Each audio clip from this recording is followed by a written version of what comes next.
a revista Ensino Superior, aqui no FENESP, promovendo um bate-papo com um experiente profissional na área de tecnologia, Fábio Cesp, que há 35 anos, não é pouco tempo, né? 35 anos ele já atua nesse mercado, há 27 dirigindo a empresa que ele criou, que é Liceu. Digo tudo isso porque ele está, de fato, acompanhando a transformação na tecnologia que ocorreu no mundo, no Brasil e nas instituições de ensino superiores, que, de início, um pouco refratárias, mas que depois tiveram que correr e hoje ele tem dezenas e dezenas de clientes pelo Brasil que estão exatamente em busca de não perder o chamado bonde da história. A transformação digital e a inteligência artificial é um desafio grande hoje, Fábio, para as instituições de ensino superior? Boa tarde, Edmilson. A transformação digital e o reposicionamento é um desafio grande. Ele é uma jornada, né? A transformação digital ele é o último passo de uma jornada que as instituições têm que percorrer. O primeiro passo é o passo da digitalização dos seus dados, né? Um passo que muitas instituições já fizeram há 20, 30 anos atrás. Esse é o primeiro grande passo. O segundo grande passo é o passo da automação dos processos, automação, otimização dos processos, que permite que a instituição tenha ganho de escala e tenha personalização, tenha a automação de todos os serviços acadêmicos e financeiros que ela necessita. E aí, no último passo, que está lá na frente da cadeia, está já o que a gente chama de transformação digital, que é realmente transformar a instituição, que é aliar o seu propósito, sua estratégia, o seu planejamento estratégico às tecnologias, fazendo que a instituição tenha como grande motor a tecnologia. Então, a transformação ela é uma jornada grande que leva algum tempo para ser atingida, e ela não é uma coisa simples que é só colocar um sistema ou só digitalizar os dados. Ela exige um reposicionamento, exige uma nova forma de funcionar, de pensar o negócio. Fábio, você já dirigiu vários projetos, eu imagino que a maioria vitoriosos, mas quando deu errado, por que deu errado? Aí existem alguns pré-requisitos para que a instituição se transforme, né? Vou citar alguns deles, mas tem muitos outros, tem um checklist aí completo de requisitos. O primeiro deles é ter o patrocínio estratégico. Então é preciso que os altos dirigentes, os grandes gestores, queiram se transformar e sejam permeáveis à inovação e à transformação. Outro fator super importante é a cultura organizacional, né? Então, não adianta também você ter o alto escalão querendo inovar, querendo mudar a organização, e o segundo nível, o terceiro nível, não quererem se transformar. Então, essa cultura organizacional é importante, é preciso ter um espírito de inovação que permeie a empresa. Por exemplo, nós lá no Liceu, nós temos um prêmio que nós damos para todos os funcionários, né? Onde nós valorizamos aqueles colaboradores que trazem ideias inovadoras e que resolvam problemas nossos ou de nossos clientes. Ele se chama pitch. Então, pitch é uma forma de qualquer colaborador tem uma ideia, aí ele monta um pequeno plano não é nem um plano de negócio, né? Um plano tecnológico do que ele quer fazer, dizendo os benefícios, constrói um pitch para vender para a diretoria, para o presidente a ideia que ele tem. Pegamos de todos os colaboradores, vem ideias muito boas, vem algumas ideias não tão boas, mas outra coisa importante no espírito de inovação e transformação é você experimentar, mesmo coisas que deem errado, você vai, corrige, tenta pivotar, tenta mudar para achar um caminho, mas não ter vergonha, não ter medo de errar, né? É preciso tentar. Então, com o pitch, a gente busca despertar em todo mundo o espírito de sempre estar pensando e sempre estar tendo ideias inovadoras que transformem o negócio dos nossos clientes. Então, aí estão alguns exemplos de como se pode estimular esse processo de transformação e inovação nas empresas.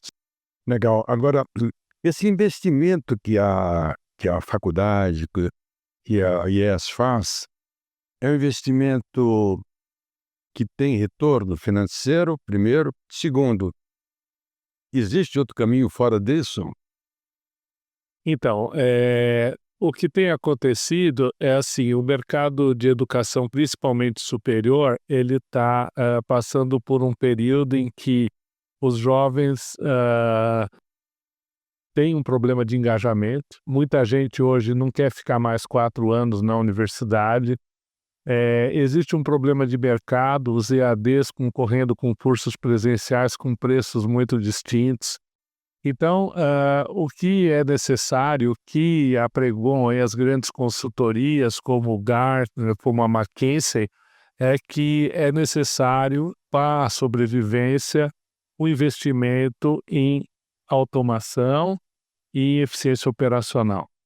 Então, esse investimento hoje eu acredito que ele já não é mais uma opção, ele é quase que um pré-requisito para que você consiga se transformar. E aí entra no jogo um novo componente, que é a inteligência artificial. É uma tecnologia que também tem 75 anos, né? Ela surgiu 70 anos, ela surgiu na década de 50, mas que há 3 anos, com o advento da inteligência generativa, tem mudado a forma das empresas de operar e de agir.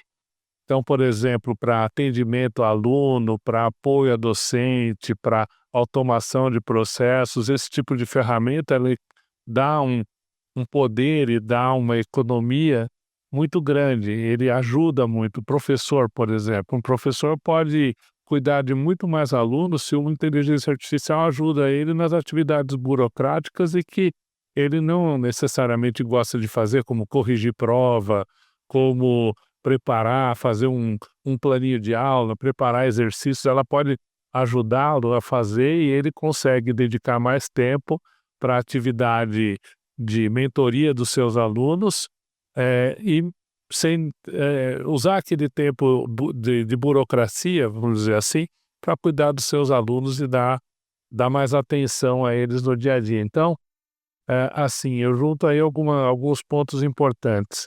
A eficiência, ganho de escala. Por outro lado, o professor com mais tempo para dedicar-se à qualidade. E outro ponto importante é melhora de experiência do aluno, né? A inteligência artificial, por exemplo, ela permite um ensino muito mais personalizado para o aluno, né? Aprendizagem adaptativa, um atendimento personalizado, esse tipo de tecnologia está passando a estar cada vez mais no nosso dia a dia. Quando você assiste um filme no Netflix, ele percebe, ele vai aprendendo os seus gostos e vai entendendo que quando você estiver procurando um novo filme, ele vai provavelmente te sugerir um filme que tenha correlação com aqueles filmes que você assistiu e gostou. Então, esse é um exemplo de outra indústria, mas que na educação tem um par. Se o aluno está com dificuldade em alguém para desenvolver alguma competência, essas tecnologias podem ajudá-lo a reforçar esses conteúdos, a se aperfeiçoar nas partes que ele precisa para ter os skills necessários para o que ele quer ser como profissional. E, bom, isso eu imagino que a cada momento exija mais a sua presença, a presença da sua equipe nas universidades, nas faculdades. Mas isso está conseguindo A inteligência artificial já é um fato no seu sistema, por exemplo, e para os seus clientes, já tem ajudado de fato? Então, nós temos trabalhado agora em várias. A gente fez dentro, como eu comentei contigo, do PIT, que é o nosso programa de incentivo à inovação. Nós também trabalhamos com alguns modelos a gente chama de ideatons, que é o hackathon de ideias. Junta o pessoal e fala, pessoal, vamos pensar ideias para resolver problemas dos nossos clientes, vamos colecionar. E várias dessas ideias dos pitches e dos ideatons já estão aparecendo no Liceu. Vou dar alguns exemplos de pontos que com o IA a gente tem suprido problemas da vida real. Um dos problemas dos nossos clientes é a dificuldade em operar o produto. Troca um atendente, troca um operador que não sabe como emitir o diploma, como que ele faz a preparação, porque não foi treinado adequadamente. Então, nós criamos um copiloto, um assistente, que é a Lia, que vem de Liceu IA, Lia. A Lia, ela ajuda você. Então, se você fizer uma pergunta do tipo, como que eu faço, Lia, para gerar o diploma de um aluno que se formou há 2 anos atrás? Ela vai provavelmente te direcionar para falar, olha, aqui você tem que primeiro preparar os dados, depois você vai nessa funcionalidade, coloca o aluno e depois emite o diploma. A Lia também te ajuda quando você tem alguma coisa que dá errado, tipo, olha, fui gerar o diploma e apareceu uma mensagem de que estão faltando documentos. Então, ela já te direciona para um ponto em que você pode associar os documentos do aluno ao diploma e com isso você opera mais fácil. Então, esse é um exemplo. Apoio ao usuário final.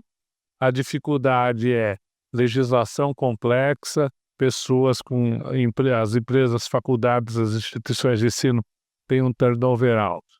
Outro exemplo de facilitador que a IA pode ajudar é quando um aluno é transferido, você tem que fazer o que chama aproveitamento de estudos. Então, você estudou numa escola, está indo para outra, o coordenador do curso tem que verificar no seu histórico escolar tudo que você já cursou para eliminar dos seus estudos na nova escola e para te enquadrar no melhor currículo para você se formar. Então, isso é um processo que leva, sei lá, 10 dias, 5 dias ou algumas horas, se o coordenador está disponível, né, para ele fazer essa avaliação. E aí você ingressa o aluno e ele passa a estudar.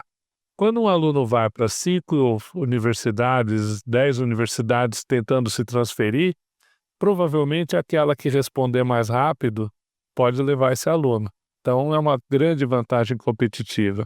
Então, se você tem um mecanismo de IA, como o Liceu tem, que permite que um currículo seja avaliado em segundos, isso pode te captar um aluno que você não captaria se você não tivesse inteligência artificial.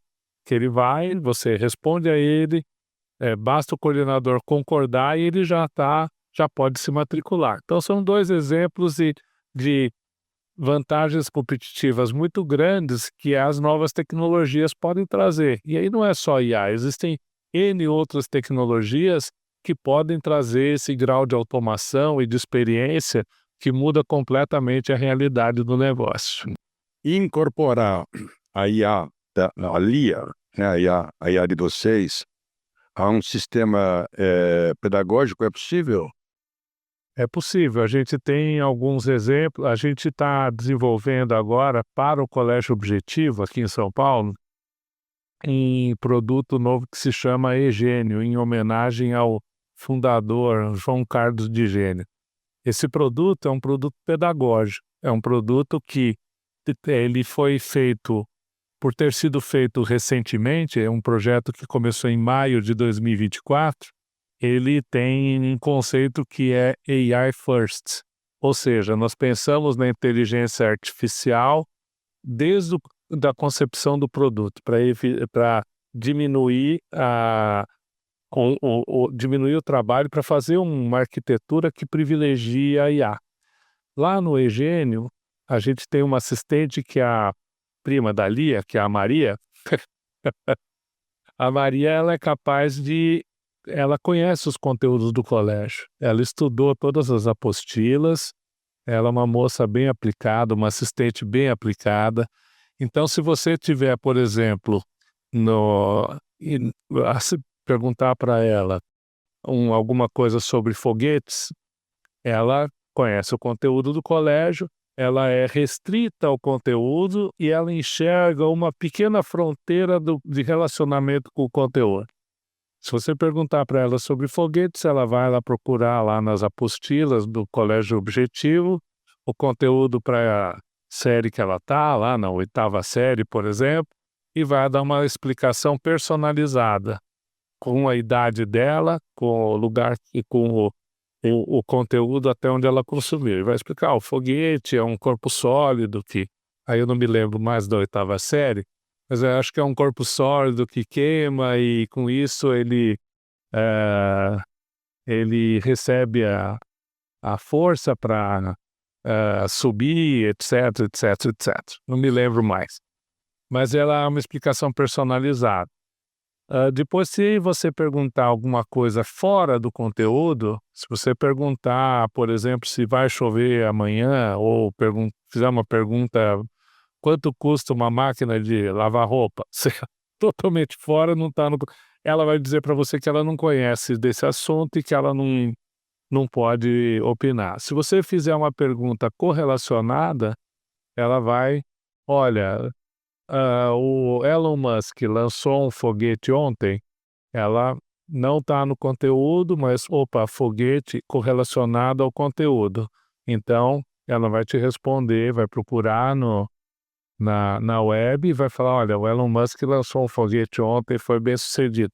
Então, esses assistentes são muito legais e eles permitem um apoio pedagógico muito bacana para o aluno.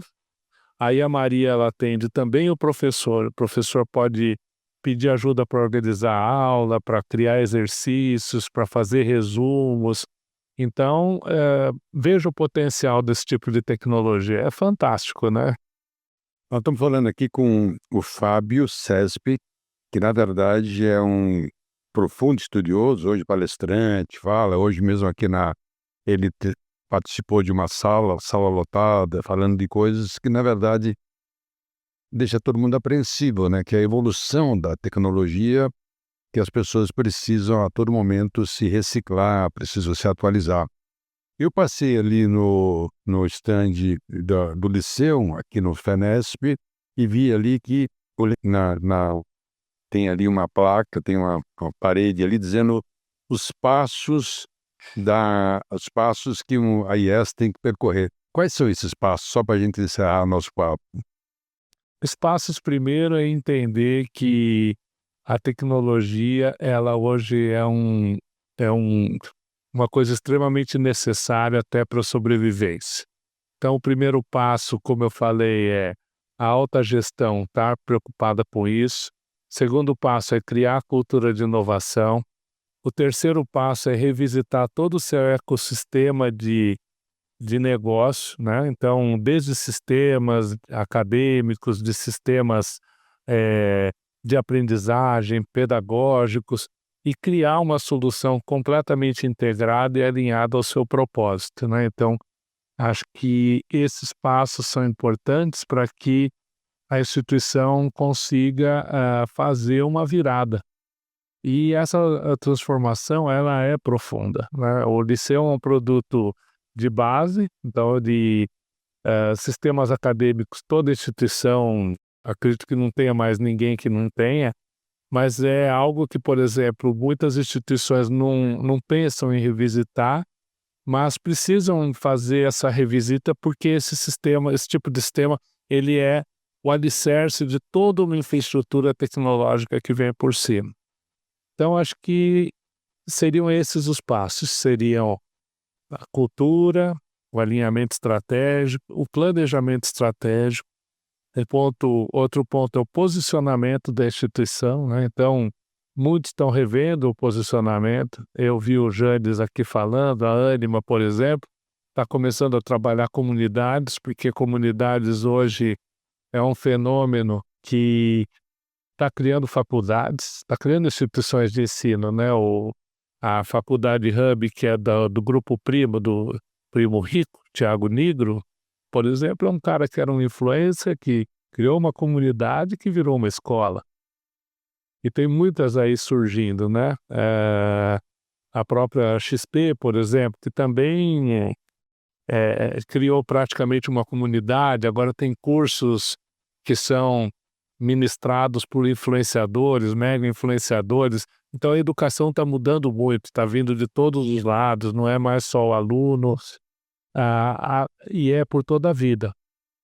A gente tem que se atualizar o tempo todo. Olha, eu acho que eu vou ter que propor para o Fábio a gente fazer um curso sobre isso, para a gente poder disponibilizar para o mercado, porque a conversa aqui poderia ser horas, mas a gente tem o tempo. Quero agradecer a presença do Fábio. O Liceu apoia a revista Ensino Superior desde o início, é realmente pioneira nisso, e a gente está junto nisso aí. Fábio, muito obrigado. Aprendi muito aqui com o seu papo, né? Outros você já tinha falado muitas coisas dessas, consegui rememorar. Obrigado pela presença e sucesso aí na sua trajetória já de 35 anos. Legal, muito obrigado, Edmilson. Eu convido o público que está aqui presente no FENESP a visitar o nosso stand. Nós estamos logo aqui atrás, ao lado aqui da sala do podcast. Vai ser um prazer recebê-los lá e para que vocês tomem o nosso café, que é o melhor aqui do FENESP. Obrigado, Edmilson. Obrigado.